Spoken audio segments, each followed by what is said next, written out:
Now, in the past, I've often made reference to both the contract between the United States and ICANN, as well as the affirmation of commitments. I believe that both of these documents create valuable protections and rules that serve the governance of the Internet well.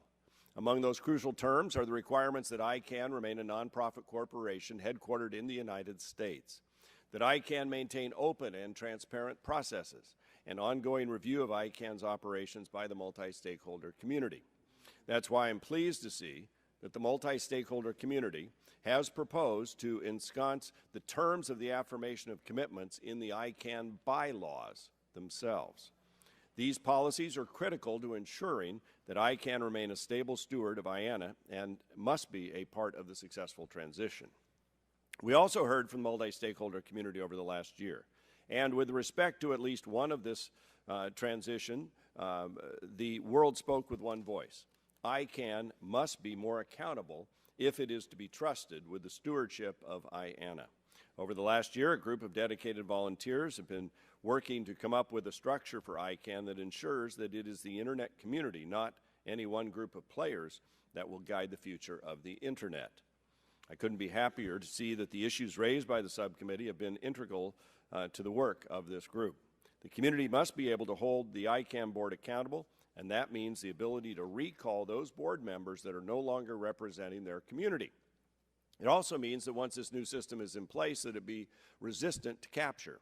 Fundamental bylaws require a supermajority to change, actionable mechanisms that empower the community, independent review of board decisions, and the stress tests to ensure the system will work as planned are essential elements of an accountable ICANN.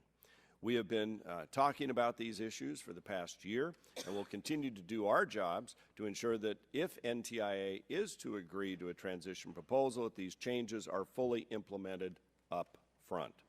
Now, last month, the House passed bipartisan legislation that originated in this subcommittee called the .com Act.